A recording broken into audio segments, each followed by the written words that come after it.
जी mix veg आपल्याला रेस्टॉरंटमध्ये खायला मिळते ना, अगदी सेम चवीची भाजी आपण बनवणार आहोत. प्रत्येक भाजीची चव, रंग टिकून राहण्याकरिता काही खास टिप्स मी या व्हिडिओमध्ये सांगितलेल्या आहेत. त्यामुळे भाजी अप्रतिम चवीला बनते. आवडत्या आणि उपलब्ध भाज्या वापरलेल्या असल्यामुळे घरात भाजी कोणतीही थोडीशीच जरी शिल्लक असली ना, तरी देखील तयार होणारी भाजी घरातल्याच मंडळींना कशाला, अगदी पाहुण्यारावळ्यांना देखील आवडून जाणारी आहे. नमस्कार, मी तेजश्री खाद्यप्रेमी या युट्यूब चॅनलमध्ये तुम्हा सर्वांचं पुन्हा एकदा खूप खूप खूप मनापासून स्वागत करते. आज आपण बनवतोय मिक्स व्हेज भाजी. तर याकरिता आपण सर्वात अगोदर कोणती पूर्वतयारी करून घेतली ते बघूया. आता यामध्ये भरपूर साऱ्या सिजनेबल भाज्या घेतलेल्या आहेत. तुम्ही यापैकी एखादी भाजी कमी देखील किंवा जास्त देखील घेऊ शकता तुमच्या आवडीप्रमाणे. तर या ठिकाणी मी सिजनेबल आणि रेस्टॉरंटमध्ये ज्या भाज्या वापरतात त्याच घेतलेल्या आहेत. त्यामध्ये 2 वाटी फ्लावरचे फक्त तुरे घेतलेत, व्यवस्थित धुवून नंतर कट करून घेतला आहे. 2च वाटी घेऊयात बीन्स म्हणजेच श्रावणी घेवडा. एक मोठ्या आकाराची शिमला मिरची धुवून नंतर मोठ्या फोडींमध्ये कट करून घेतली. 2 वाटी मोठ्या आकाराचे गाजरचे तुकडे, 2 वाटी हिरवे ताजे मटार आणि 200 ग्रॅम पनीरचे मोठ्या आकाराचे क्यूब घेतलेत. यासोबतच तुमच्याकडे जर आणखी कुठली भाजी घरामध्ये शिल्लक असेल तर ती देखील वापरू शकता किंवा एखादी भाजी स्किपही करू शकता. सोबतच वाटण बनवण्याकरिता 3 मध्यम आकाराचे कांदे मोठ्या फोडींमध्ये कट करून घेतले, 2 टोमॅटो, 4 ते 5 लसूण पाकळ्या, 2 इंच आलं, 10 ते 12 काजू आणि 2 हिरव्या मिरच्या देखील घेतलेल्या आहेत, कारण ही भाजी थोडीशी स्पायसी असते. लगेचच भाजी बनवायला घेऊयात. सर्वात अगोदर आपण एक वाटण बनवून घेणार आहे. त्यासाठी घेतलेलं वाटणाचं साहित्य आपल्याला पहिले परतवून घ्यायचं आहे, म्हणून मी गॅसवर एक कढाई ठेवली आहे. आता यामध्ये टाकूयात 2 चमचे तेल. तेलाचं प्रमाण कमी अधिक करू शकता. ही भाजी मी रेस्टॉरंट स्टाईल बनवते, त्यामुळे तेलाचा वापर हा थोडासा जास्तच करणार आहे. आणि खरंच घरी पाहुणे येत आहेत तर पाहुण्यांना देखील अगदी ही भाजी व्यवस्थितच वाटायला हवी, रेस्टॉरंटसारखीच. सर्वात अगोदर आपण काजू घालूयात आणि हे काजू हलक्याशा बदामी रंगावर तळून घेऊयात. तुम्हाला जर काजू परतवून घ्यायचे नसतील तर मग कोमट पाण्यामध्ये देखील हे भिजवून घेतले तरी देखील चालणार आहे. पुन्हा एकदा सेम कढाईमध्ये घालूयात कांदा मी मोठ्याच फोडींमध्ये कट करून घेतला आहे, कारण हा आपल्याला मिक्सरलाच दळून घ्यायचा आहे, त्यामुळे बारीक चिरण्याची अजिबात गरज नाही आहे. आता हा आपण अगदी छान असा सॉफ्ट होईपर्यंत तळून घेऊयात. त्यामुळे यावेळेला गॅसची फ्लेम मध्यम ते हाय ठेवली तरी देखील चालणार आहे. कांदा तळून झाला लगेचच उरलेलं संपूर्ण साहित्य घालूयात आणि हे देखील हलकंसं सॉफ्ट होईपर्यंत परतवून घेऊयात. आता संपूर्णच साहित्य तयार केल्यानंतर वाटण बनवणार आहोत. हे वाटण पुन्हा एकदा आपण परतवणार आहोत, त्यामुळे घातलेलं साहित्य जास्त वेळ परतवण्याची अजिबात गरज नाही आहे. हलकंसं संपूर्ण साहित्य परतलं गेलं आहे, सॉफ्ट झालं आहे. लगेच ते एका मिक्सरच्या भांड्यात काढून घेते, पण हे आपण लगेचच न दळता थंड झाल्यानंतर मिक्सरला फिरवून घेणार आहोत. याची आपल्याला एकदम बारीक स्वरूपाची प्युरी बनवून घ्यायची आहे. कढईमध्ये अजूनही थोडंसं तेल शिल्लक आहे, कारण मी वाटण अगदी निथळून काढून घेतलं होतं. या तेलामध्येच घालूयात 10 ते 12 काजू. या ठिकाणी मी काजूच्या पाकळ्यांचा वापर केला, कारण हे काजू आपण फोडणीत वापरणार आहोत, म्हणजेच भाजीत वापरणार आहोत. पण हे घालणं खरंच पूर्णतः ऑप्शनल आहे. काजू हलकेसे कुरकुरीत झाले लगेच एका ताटामध्ये काढून घेऊयात, कारण काजू आपल्याला भाजीमध्ये कुरकुरीत लागायला हवेत, त्यामुळे हे आपण सर्वात शेवटी वापरणार आहोत. लगेचच शिल्लक राहिलेल्या तेलामध्येच आता पनीरही तळून घेऊयात. पनीर तुम्ही न तळता डायरेक्ट जरी भाजीत वापरलं तरी देखील चालणार आहे, पण तळून घेतलेलं पनीर भाजीमध्ये जास्तच टेस्ट देतं. अगदी हलकासा बदामी रंग आला की लगेचच पनीरचे क्यूब देखील तेलामधून निथळून काढून घेऊयात. आता बऱ्याचदा तळून घेतलेला पनीर नंतर भाजीत वापरला की तो थोडासा हार्ड होतो, सॉफ्ट राहत नाही. त्याकरिता तळून घेतलेले पनीर तुम्ही पाण्यामध्ये लगेचच घालू शकता, पण मी एकदम कमी प्रमाणामध्ये तळून घेतलं आहे, त्यामुळे पाण्यात नाही टाकला. तुम्ही देखील सेम पद्धत वापरू शकता. लगेचच पुन्हा एकदा शिल्लक राहिलेल्या तेलामध्ये संपूर्ण भाज्या घालूयात आणि अगदी भाज्यांपुरतं थोडंसं मीठ घालायचं आहे.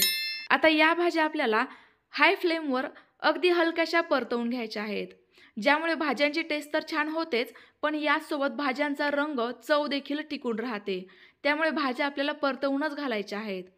भरपूर जण भाज्या वाफवून घेतात किंवा डायरेक्ट भाजीमध्ये शिजवतात, पण असं केल्यामुळे भाज्यांचा रंग टिकून राहत नाही, सोबतच चवही बदलते आणि काही वेळेला त्या ओव्हरकुक देखील होतात.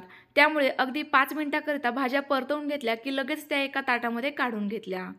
गॅस बंद केलाय आणि इकडे आपलं वाटणाचं साहित्य देखील थंड झालं, म्हणून ते मिक्सरला फिरवून घेते. कांदा टोमॅटोमध्ये ऑलरेडी मॉइश्चर असतं, त्यामुळे पाणी घालण्याची अजिबात गरज पडलेली नाहीये. त्यामुळे आपलं वाटण छान असं प्युरी टाईप तयार झालंय. आता हे जरा वेळ साईडला ठेवून देऊयात आणि दुसरी तयारी करून घेऊयात. आता या ठिकाणी घेतलेली आहे 2 चमचे दुधावरील मलाई म्हणजेच साय. याऐवजी तुम्ही रेडीमेड फ्रेश क्रीम देखील वापरू शकता. आता यामध्ये सुके मसाले घालायचे आहेत. पाव चमचा हळद, चवीनुसार किंवा पाऊण चमचा लाल तिखट, पाऊणच चमचा कांदा लसूण मसाला, याऐवजी गरम मसालाही वापरू शकता, 1 चमचा धना पावडर आणि आता याची आपल्याला एकदम स्मूथ अशी पेस्ट बनवून घ्यायची आहे. गरज वाटली तर थोडंफार पाणी देखील वापरू शकता. व्हेज कोल्हापुरी तसं तर 2 प्रकारची असते, एक म्हणजे ढाब्यावरील आणि दुसरी रेस्टॉरंटसारखी. ढाब्यावरील व्हेज कोल्हापुरीमध्ये मलाईचा अजिबात वापर केलेला नसतो, ती थोडीशी झणझणीत असते. त्यामुळे तुम्हाला जर जास्त तिखट आवडत नसेल तर तुम्ही ही स्टेप नक्की वापरू शकता. पण तुम्हाला जर ढाब्यासारखी व्हेज कोल्हापुरी चमचमीत आणि तिखट बनवायची असेल तर हेच मसाले तुम्ही पाण्यामध्ये मिक्स करून देखील वापरू शकता. आपली भाजीची पूर्वतयारी झाली, लगेचच फोडणीकडे वळूयात. त्याकरिता सेम कढईमध्ये पुन्हा एकदा 2 चमचे तेल घालते.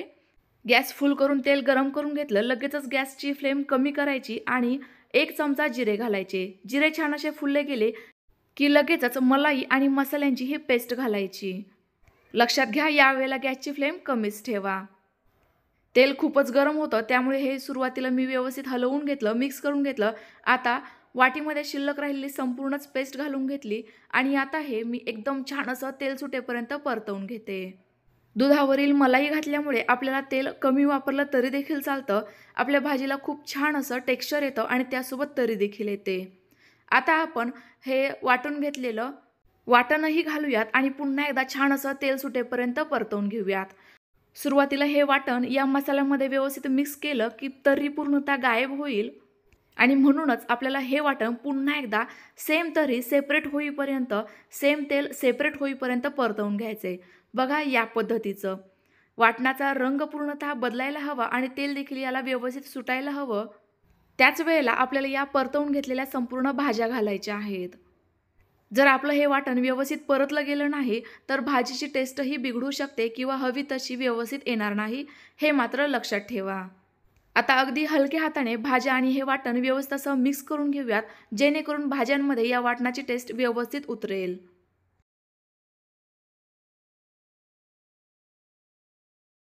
तर आपल्या भाज्या आणि वाटण व्यवस्थित असं मिक्स करून झालं आहे. अगदी अर्ध्या मिनिटाकरिता परतवून घेतलं. लगेच यामध्ये गरजेनुसार पाणी घालायचं आहे. तर या ठिकाणी आपल्याला कोमटच पाण्याचा वापर करायचा आहे, हे मात्र लक्षात ठेवा.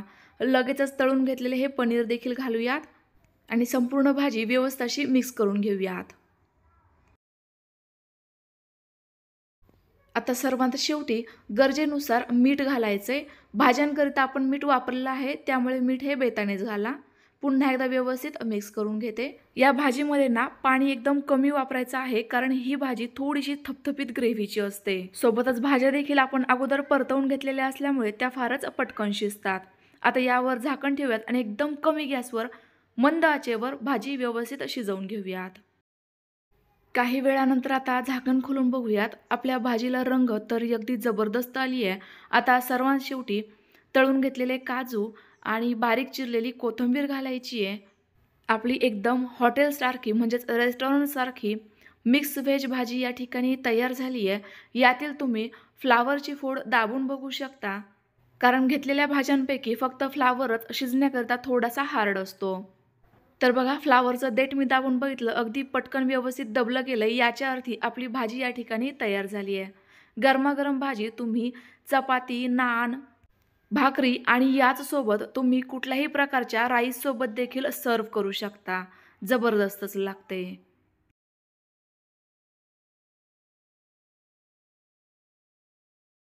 तुम्हाला जर याप्रमाणेच हॉटेलसारख्या, ढाब्यासारख्या आणि त्यासोबत घरगुती भाज्या शिकायच्या असतील तर आत्ताच खाद्यप्रेमी चॅनलला सबस्क्राईब करा. टेस्ट करून बघूयात.